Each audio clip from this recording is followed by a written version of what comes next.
Prita, dosen jurusan kebidanan Poltekkes Kemenkes Sorong.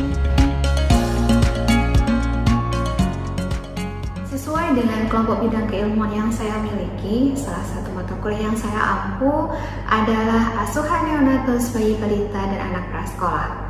Sesuai dengan nama mata kuliahnya, mata kuliah ini membekali kepada mahasiswa kebidanan kemampuan untuk memberikan asuhan kepada bayi baru lahir, balita, dan anak hingga usia prasekolah.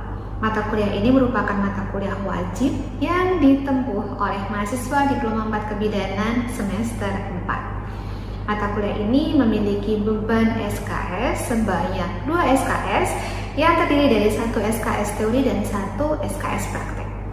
Sesuai dengan SKS-nya, kegiatan pembelajaran atau delivery method dilaksanakan untuk SKS teori melalui pembelajaran di kelas.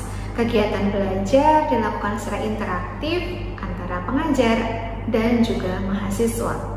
Sedangkan untuk kegiatan pembelajaran pada SKS praktek dilaksanakan melalui pembelajaran di skill laboratorium kebidanan. Untuk penilaian teori dilakukan melalui ujian UTS maupun UAS dengan memberikan soal berbasis kasus. Sehingga dengan soal berbasis kasus membantu mahasiswa untuk memahami konteks asuhan pada kondisi yang sesungguhnya.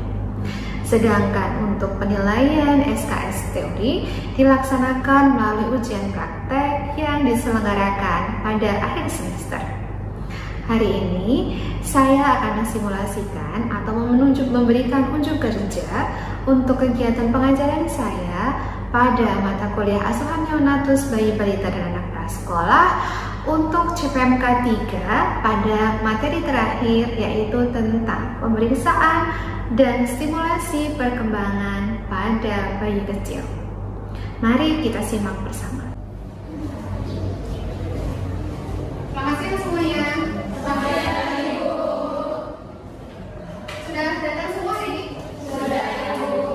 Baik, hari ini kita akan melanjutkan belajar untuk mata kuliah asuhan neonatus bayi balita dan anak prasekolah. Nah, untuk belajar hari ini boleh duduknya dibagi menjadi 4 kelompok berdekatan dengan temannya. Ya, nanti ada beberapa hal yang akan kita diskusikan bersama yang bisa didiskusikan dengan kelompoknya masing-masing. Bisa ya? Baik, saya siapkan dulu untuk belajar hari ini.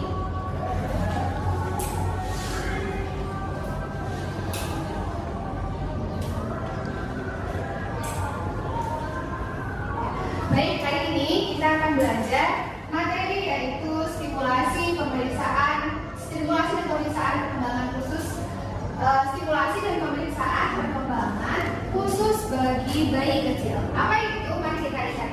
Sebelumnya, kita lihat sama-sama. Mata kuliah ini atau materi yang akan kita pelajari siang hari ini masih merupakan rangkaian dari CPMK ketiga kita. Ada dari CPMK ketiga kita, yaitu dari hasil belajar ini harapannya kalian nanti akan mampu mempraktekkan stimulasi deteksi dini intervensi tumbuh kembang atau SDITK bayi balita dan anak prasekolah.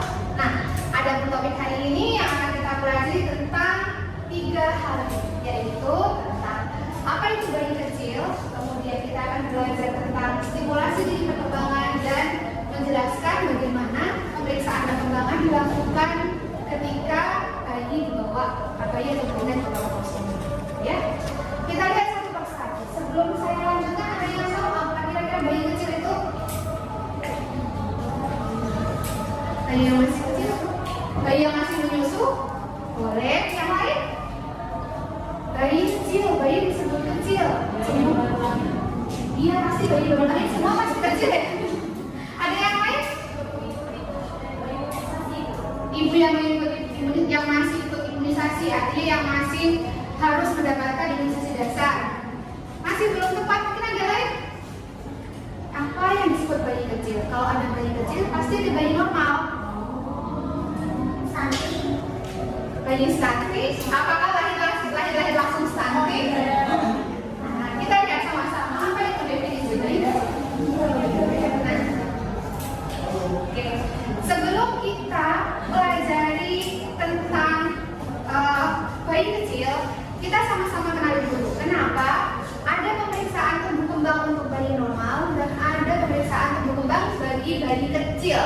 Nah, berarti itu ada bedanya. Ibaratnya adalah seperti ini. Coba, kalau ini ada si Ali dan ada si Anto. Dua orang ini dari Poltekkes mau ke Parabon. Kira-kira yang kedua siapa? Anto, yakin bukan Ali? Di Parabon belum ada helipad loh. Harus kan yang dulu di Deo, jalan kaki lagi balik ke Parabon gitu kan? Yang kedua siapa? Ali apa Anto? Nah, kalau kita ibaratkan yang satu pakai pesawat jet, satunya jalan kaki, yang lomba lari duluan ke Parabon. Kira-kira yang kedua siapa? Nah, seperti ini apakah yang akan kedua Anto? Nah, lomba lari seperti ini apakah bisa dikatakan adil? Artinya mengukur kemampuan mencapai suatu tujuan. Yang satu modalnya pakai pesawat jet, yang satu modalnya jalan kaki. Itu merupakan suatu perbandingan atau mengukur dua hal yang sifatnya tidak adil. Begitu juga kenapa kita belajar tentang pemeriksaan perkembangan pada bayi kecil. Sebenarnya siapa sih bayi kecil itu? Nah, disinilah kita tahu siapa bayi kecil. Yang kita sebut dengan bayi kecil adalah bayi yang lahir dengan berat kurang dari 1.500. Karena kita tahu bersama bahwa bayi-bayi lahir normal itu beratnya paling tidak 3 kilo. Itu rata umumnya. Batas yang dikatakan minimal nggak boleh kurang dari itu berapa? 2,8. Yang lain? Batasnya adalah 2,5. Berat lahir normal itu adalah 2,5 sampai 4 kilo. Sehingga kalau lahir kurang dari 2,5 itu dianggap sebagai bayi yang kecil. Kalau lebih dari 4.000 berarti bayi yang besar. Gitu. Nah, bayi kecil yaitu satu, dia disebut bayi kecil jika lahir dengan berat kurang dari 2.500 gram atau kurang dari 2,5 kilo. Sedang atau ya ini bukan dan, atau dia mungkin lahirnya 2,7 atau 2.700, tapi dia tidak memenuhi syarat kedua, yaitu usia dia si bayi ini lahir di usia kehamilan kurang dari sama dengan 37 minggu, gitu ya. Jadi kalau kita tahu bersama dikatakan aterem itu adalah 37 minggu. Bayi dikatakan aterem adalah ketika lahir usia 37 minggu. Kalau di bawah 37 minggu kita sebut dengan istilah prematur. Biasanya kita sebut dengan prematur. Nah, poinnya adalah kalau dia lahir pas 37, dia masih disebut kategori bayi kecil. Jadi dikatakan bayi kecil itu adalah harus punya dua syarat. Ketika bayi itu lahir kurang dari 2.500 dan dia lahir pada usia kehamilan kurang dari sama dengan 37 minggu. Sampai sini sudah kebayang siapa itu bayi kecil? Oke. Sekarang kita lihat apa konsekuensi dari bayi yang terlahir sebagai bayi kecil. Nah, ini ketika bayi itu terlahir sebagai kita kelompokkan kategori bayi kecil, maka dia adalah bayi yang lahir lebih awal dan berat yang kurang. Lahirnya lebih awal, berat yang kurang, maka dia harus berjuang lebih keras untuk bertahan hidup di awal kehidupannya. Kan sama kayak si Ali sama si Anto. Dia lomba lari antara yang lahir aterem atau lahir umurnya sesuai usia kehamilan dan beratnya sesuai dengan yang tidak, otomatis atau kemungkinan besar kemampuan dia bertumbuh dan berkembang akan sama atau beda? Beda. Nah, ini ternyata saat kita nanti belajar tentang tumbuh kembang, bayi kecil ini mempunyai ukurannya sendiri, memiliki bahasannya sendiri dikatakan normal dan tidak normal. Kenapa? Karena kalau diukur dengan ukuran yang sama itu tidak adil gitu. Karena memang dari awal modalnya tidak sama. Nah, oleh karena itulah kita sebut bayi kecil ini sebagai bayi istimewa. Istimewa dalam hal apa? Deteksi dirinya istimewa, stimulasinya istimewa, perawatannya juga istimewa. Nah, kita lihat.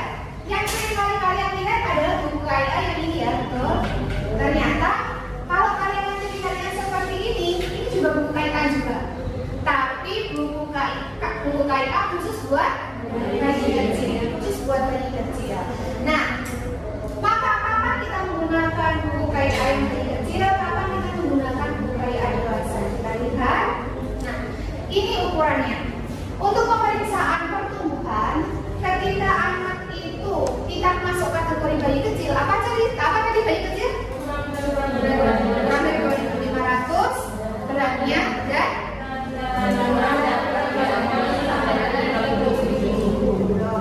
pintar sekali ya. 2 hal itu syaratnya. Ketika dia masuk kategori bayi yang lahir dengan berat kurang dari 2.500 dan lahir kurang dari usia kehamilan 37 minggu, maka buku KIA yang dipakai, grafik pertumbuhan yang dipakai adalah buku bayi kecil. Dipakai sampai apakah ini terus yang dipakai? Enggak, yang ini dipakai sampai untuk pertumbuhan, pemeriksaan pertumbuhan dipakai sampai usia anak itu 48 minggu. Misal dia lahir usia kehamilan 35 minggu, berarti dia jelas tidak bisa pakai buku KIA biasa. Dia harus pakai buku KIA bayi kecil. Hanya nanti sampai kapan dia terus pakai bayi kecil? Untuk pemeriksaan pertumbuhan kita lakukan sampai usia 48 minggu. Kalau sudah 48 minggu, pindah ke buku KIA yang ini. Sedangkan untuk pemeriksaan perkembangan berbeda. Pemeriksaan perkembangan menggunakan buku KIA bayi kecil sampai usia 6 bulan. Kalau sudah 6 bulan, pindah menggunakan buku KIA yang tercukupi. Nah, untuk hari ini sesuai dengan topik yang kita pelajari, antara pemeriksaan pertumbuhan dan perkembangan, kita akan fokuskan pelajari tentang pemeriksaan perkembangan. Di sini bahwa untuk mencapai perkembangan yang optimal, untuk si bayi kecil ini bisa berkembang dengan optimal, diperlukan stimulasi dini yang Anda buat. Berikutnya kita akan pelajari tentang langkah pemberian stimulasi perkembangan. Nah, di sini kenapa kok stimulasi itu pada bayi kecil itu penting untuk dilakukan? Ada suatu teori yang memberikan gambaran begini. Kenapa kok bayi kecil harus mendapatkan stimulasi lebih banyak dan lebih dini dibandingkan bayi normal? Karena ibaratnya ini adalah grafik perkembangan. Di sini adalah umur anak. Di sini adalah perkembangan, kemampuan perkembangannya anak. Nah, ketika anak itu masuk kategori bayi kecil, maka grafik perkembangannya seperti ini. Landai, misalnya ini umur 1 tahun, 2 tahun, 3 tahun, 4 tahun, 5 tahun. 5 tahun dia masih setinggi ini. Ini kasusnya adalah bayi kecil. Sedangkan kalau bayi normal, grafiknya seperti ini. Di usia 5 tahun, kalau bayi kecil masih setinggi ini, harus perkembangannya. Kalau bayi normal, kemampuan perkembangannya berbeda. Nah, ternyata dengan diberikan stimulasi itu seperti nge-hack gitu. Seperti nge-hack. Jadi misalnya 1 tahun, 2 tahun, tadi kan disampaikan bahwa stimulasi terbaik diberikan pada 3 tahun pertama. Maka jika diberikan stimulasi dengan tepat, yang pertumbuhannya kayak segini, dia bisa nyusul begini. Ini adalah peran dari stimulasi. Itulah kenapa stimulasi itu penting untuk dilakukan. Itu yang kenapa stimulasi itu penting dilakukan, terutama bagi seorang bidan. Kalian sebagai seorang bidan memiliki kewenangan untuk melakukan pemeriksaan dan memastikan setiap balita menghitung perkembangan bayi. Nah, beberapa langkah. Nah, ini saya bagikan buku KIA-nya. Silahkan kelompok dari 4 kelompok boleh? Gimana ya? Nanti deket-deketan aja.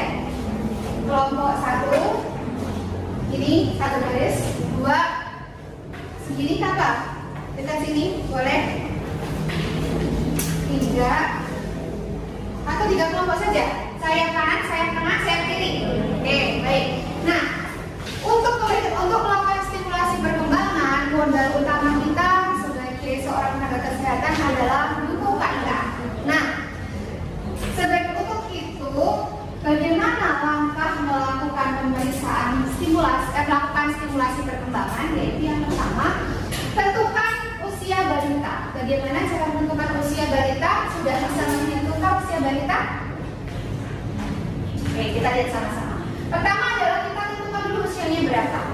Kemudian pilih checklist pemantauan perkembangan. Kemudian isi tabelnya, tentukan hasilnya, baru lakukan stimulasi. Yang pertama adalah cara menghitung usia balita. Masih ingat ya, saya rasa sudah belajar di mata kuliah KDKM terkait bagaimana cara menghitung usia balita, ya. Nah, tentukan usia balita terlebih dahulu, kemudian tetapkan tanggal lahir, dan kemudian tahap keduanya adalah, ini yang perlu diingat.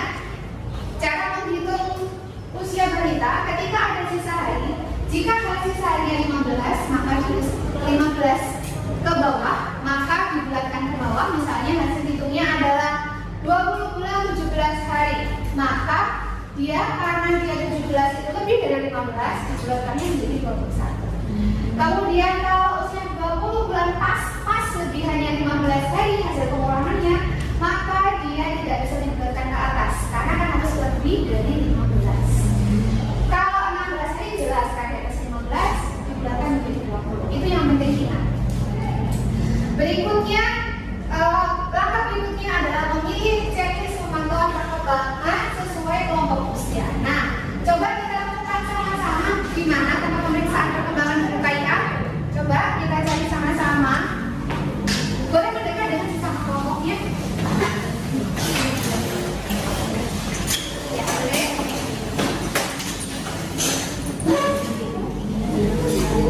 Sudah ketemu di mana halamannya? Betul.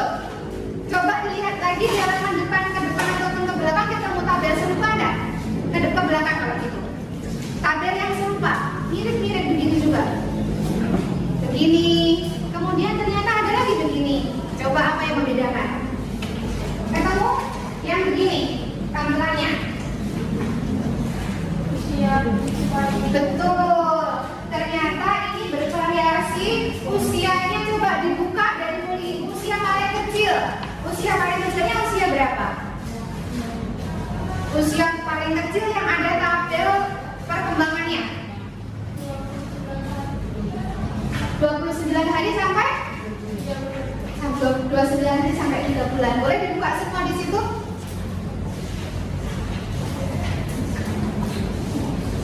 Sudah dapat? Nah, inilah yang disebut tabel referensi.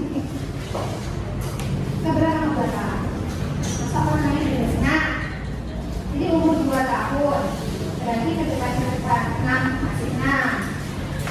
Berarti ada yang lebih muda lagi. Yang paling muda adalah 29 hari sampai 3 bulan. Nah, ada jadi tabel perkembangan ini ada banyak ya. Ada sesuai dengan umurnya. Langkah kedua setelah kita dapat umur yaitu pilih checklist pemantauan perkembangan sesuai kelompok usia balita. Pilih usia yang sudah dilewati penuh. Pilih usia yang sudah dilewati penuh. Maksudnya bagaimana? Maksudnya kalau anaknya umur 2 bulan, kalau anaknya umur 5 bulan, kira-kira pakai yang tabel yang mana? Yang 29 sampai 3 bulan atau 3 bulan sampai 6 bulan? Umurnya 5 nih anaknya. Pakai yang sudah dilewati secara penuh sama anaknya. 3 sampai 6? Apa 29 sampai 3? Yang mana?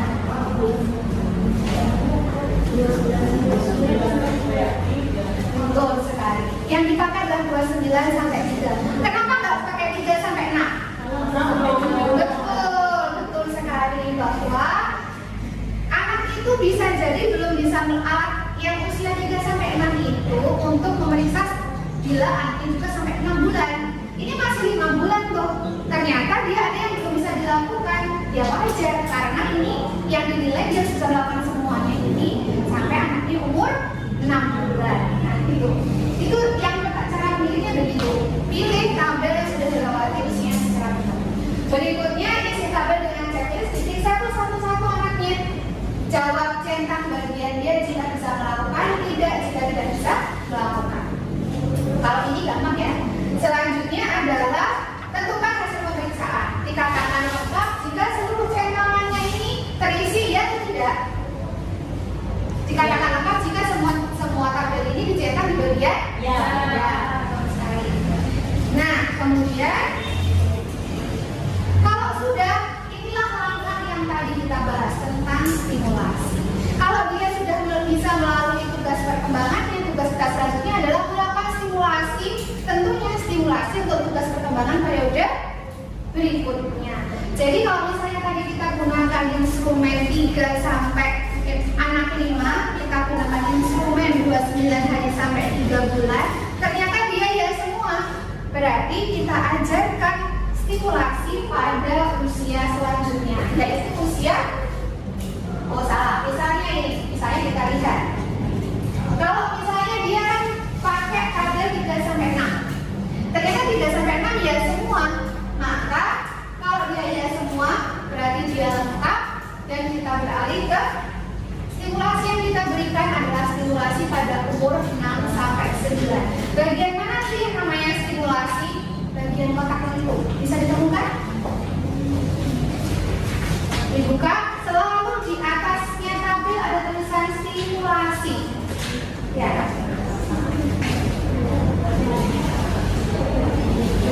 Selalu tabel ini dilihat. Nah, inilah kotak stimulasi. Inilah yang harus diajarkan kepada anaknya ketika statusnya lengkap. Tetapi kalau tidak lengkap, apa yang harus dilakukan? Angka di atas kotak kuningnya dibilang apa? Beri tanda centang pada kolom iya atau tidak jika anak apa dibaca?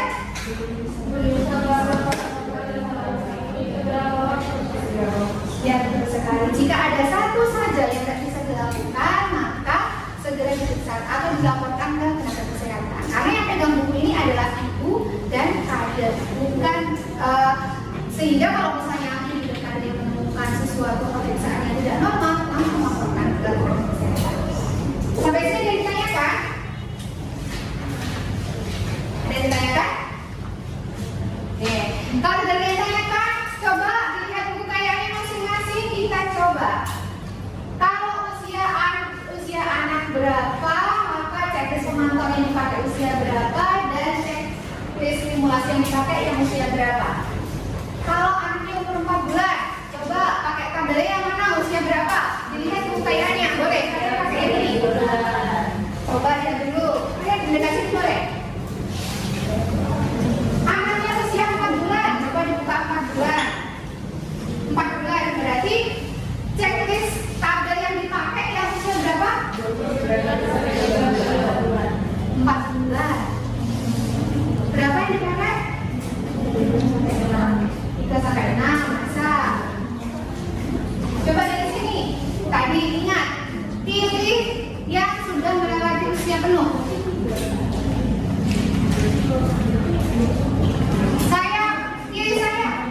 Pilih tabel yang mana? Sudah sampai 30. Sampai 3 bulan. Saya tengah. Sama. Yang sini pojok. Sama. Yang sini. Oke, kita lihat betul salah ya, atau kondisi yang salah. Ya betul. 29 tadi sampai 3 bulan. Pertanyaan selanjutnya, jika dijawab lengkap, jika semua stimulasi di periode itu jawabannya adalah lengkap, maka tabel stimulasi yang dipakai di usia berapa?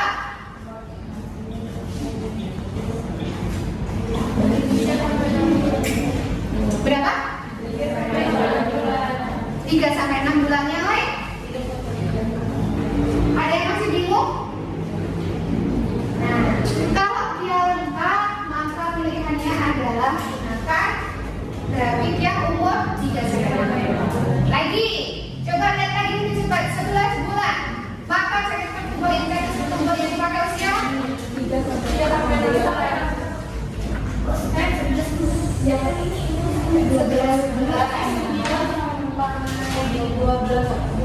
sampai 12.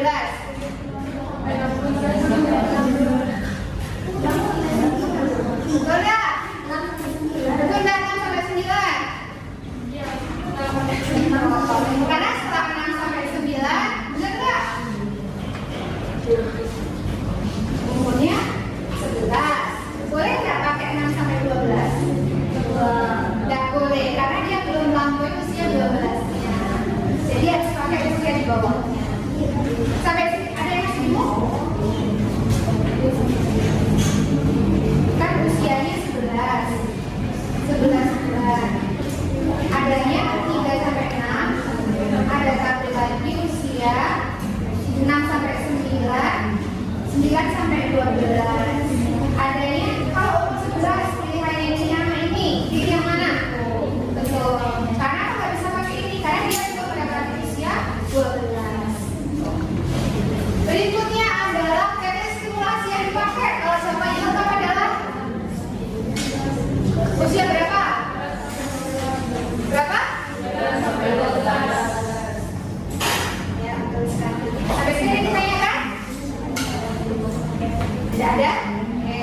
Baik, mungkin itu yang dapat saya sampaikan untuk materi kita hari ini. Terima kasih atas perhatian semuanya. Pelajari lagi. Nanti saya akan berikan latihan lagi, pilihan umurnya berapa, mulai dari menghitung usia anak sampai menentukan grafik perkembangan yang sesuai dengan apa yang seharusnya diperoleh oleh anak dan stimulasi apa yang harus didapatkan oleh si anak tersebut. Nanti soal yang akan saya kirimkan ke link kalian, silahkan dikerjakan sebagai tugas individu. Mungkin itu, terima kasih semuanya atas perhatiannya. Sampai ketemu lagi di pembelajaran berikutnya. Selamat siang.